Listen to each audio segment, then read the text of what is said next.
guess his slides weren't in here.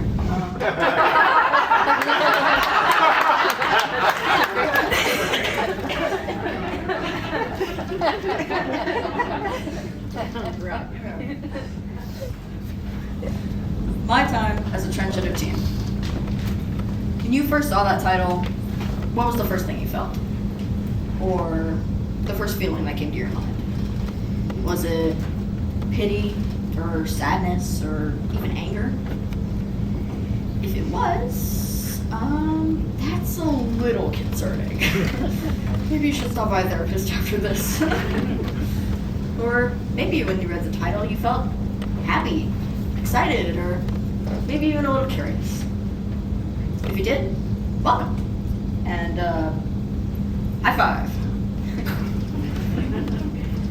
No matter what you think, you're here to listen to me talk to you about trans kids, about the authentic trans kids. Not the headlines or the ones on the TV screen. And I know my title just says my time, but I'm also going to talk about mine, my friends, and trans teens across the world's time.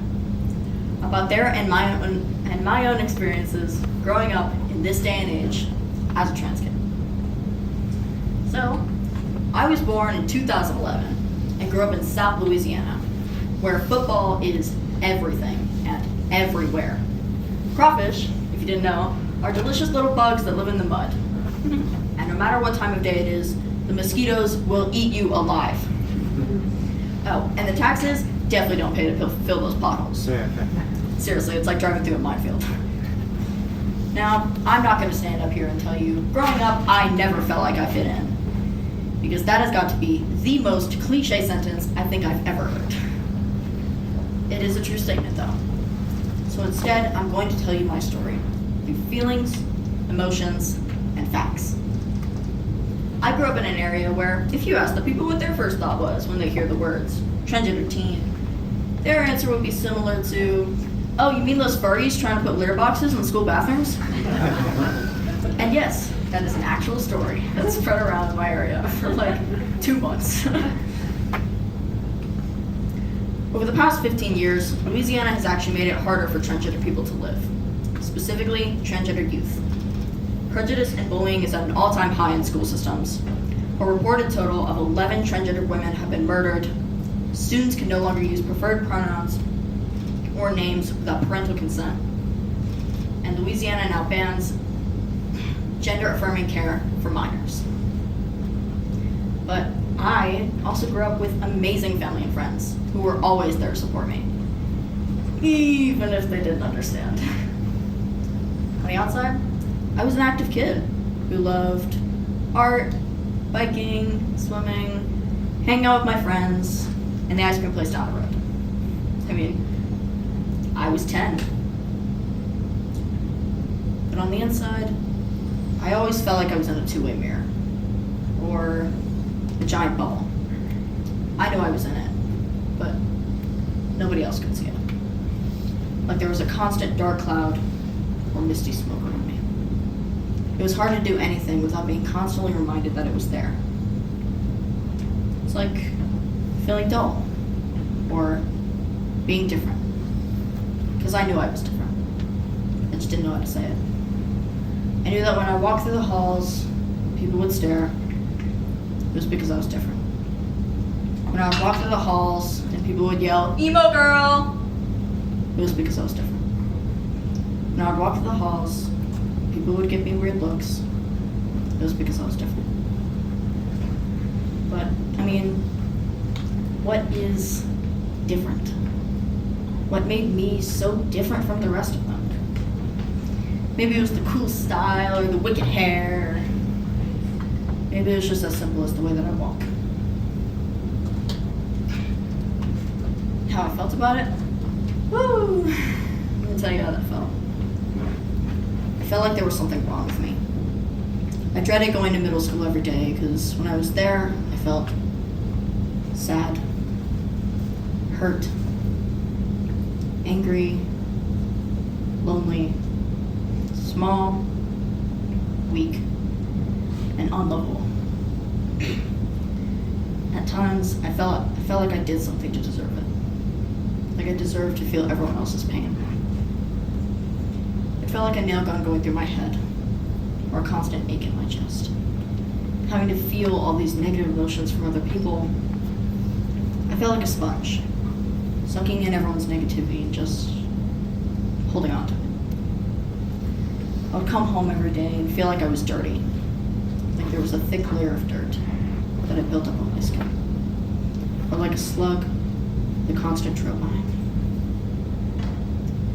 So, I found a way to cover up that feeling of being different, to try and own it, prove that I was proud to be different. 10-year-old me thought I was the moment, wearing a gray jacket and some jeans. I thought I was the coolest. And my parents were trying to help. They put me in therapy, gave me love and attention, accepted me for who I was, even if they didn't understand. And then we moved to Asheville in 2024 when I was 13. I started going to a school with kids that were like me. They were different, but it wasn't a bad thing. I felt less alone, less angry, and more accepted for who I really am.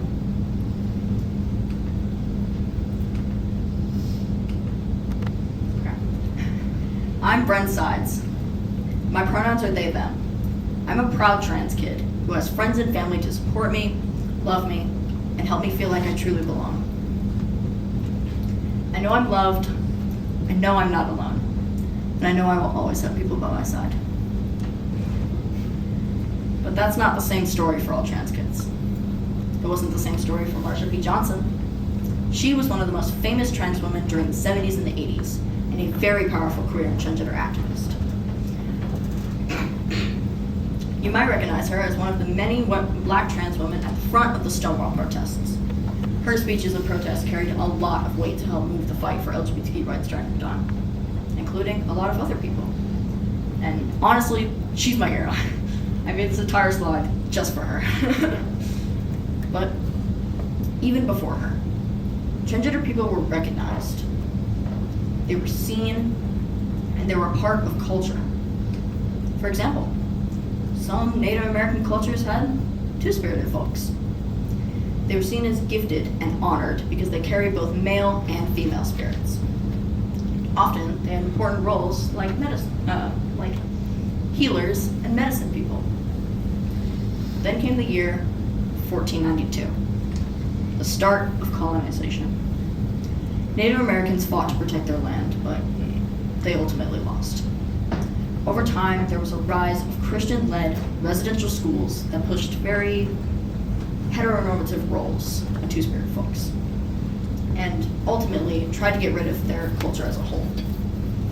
They separated them into two boxes, male or female. These actions also led to the rise of prejudice against transgender people in the future. But bringing it back to current time, my story isn't even the same as my friends, their experiences, or their time here. So I'm going to give you the tiniest snippet of their lives so you can understand what it's really like being a transgender teen. Not just my story, but theirs too. So I asked my trans friends the same questions about their experiences growing up, living their life, being seen as trans, coming out, and being themselves. And that, I feel, is the most important part of this talk. Understanding real trans kids. Getting their stories. The genuine ones. Not the headlines or the online misinformation. The true stories. Guess what they said? They told me that they hate all the assumptions about it. That people assume the worst, or they assume what they've heard online. That it's not real, or they'll grow out of it. The people just don't respect you, they said. And some of this comes directly from their parents. Some said that growing up was hard, having to constantly prove to others that what they felt was real, while others said it was the other way around, that growing up was easier than living right now. They told me that every day they feel like they have to prove themselves to everyone. But obviously, we don't represent the entire community. So I found real data that can help us talk about the majority's perspective. Did you know that 28% of transgender youth have been attacked because of their gender identity? And 35% of non-binary youth experience homelessness due to parental rejection. Most of my friends said they were nervous or scared to come out. One said that their family talked about putting them in conversion therapy. 13% of young LGBTQ+ individuals have been subjected to or threatened with conversion therapy. It's also important to talk about how studies show the average transgender youth that has attempted suicide is 14%. A study in Denmark that lasted over the span of 40 years concluded that 6.6 million